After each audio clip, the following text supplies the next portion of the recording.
Today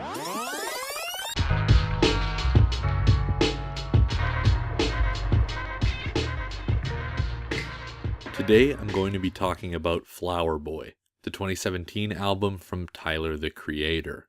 Flower Boy is an incredibly special album, and it's an album that I really enjoy.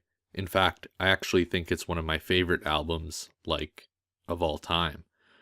But I'm getting ahead of myself here, as usual, so let me stop and I'll describe the album a little bit.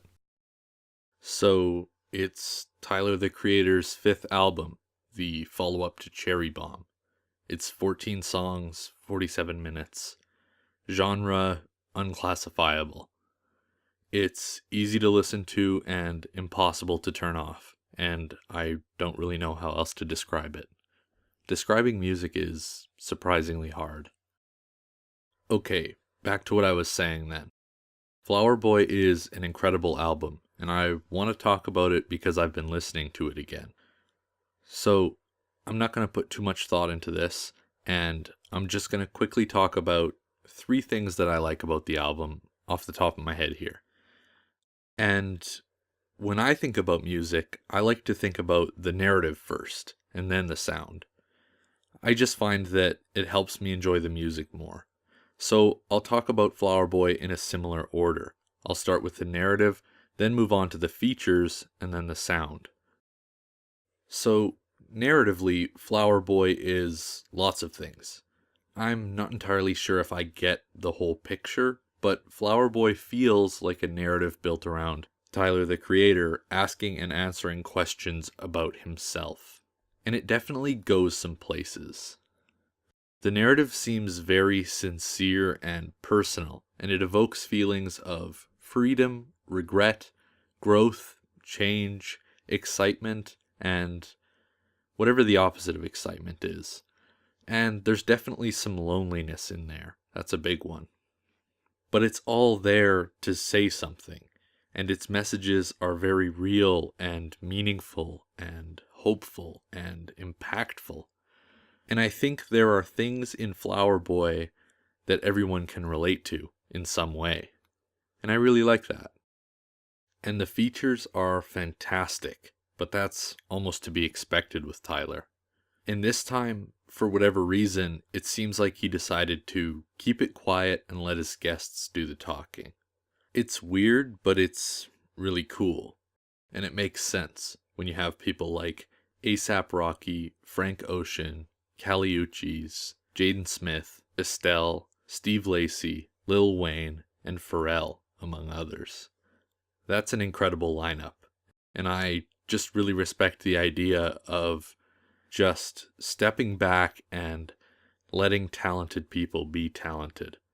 It leaves a good impression, and it's cool. I like it. And the sound I've left for the end, because it's difficult for me to describe. For me, Flower Boy just sounds good. I don't really think about it in any other terms when I'm listening to it. I guess the instrumentation is really good, and there are some great synths on there. And Tyler sounds better than ever, both in his voice and in his production. He's always improving and trying something new, which I really respect. And the whole project just comes together really well. I would say it's sorta equal parts technical dexterity and jazz type creativity blended with the idea of a musical score for a film that doesn't exist. But for what it's worth, I don't know what I'm talking about. So, whatever. It just sounds good. I'm okay with that. So, those are 3 things I like about Flower Boy. There's a lot more good stuff in there. I'm just not sure how much I want to get into it. But anyways, I think it's worth noting that these 3 things, the narrative, the features, and the sound, and a lot of the other great stuff on Flower Boy, is all wrapped up in Tyler's usual weirdness, which I personally really enjoy. His weirdness is unique and special, and I think it takes his work to the next level and elevates it.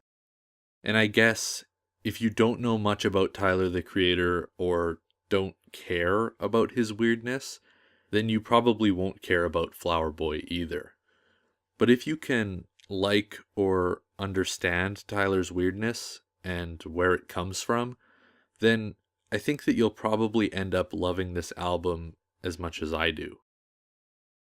And I think that's everything. There isn't much more for me to say at this point. But anyway, you should check out Flower Boy if you're interested in listening to what I consider to be an impossibly good album. And if you've already listened to it, you should just listen to it again. It's got a great narrative, it's got some great features, it's got a great sound, and it's got just the right amount of weirdness. It's a really special album, I really like it, and I really can't recommend it enough.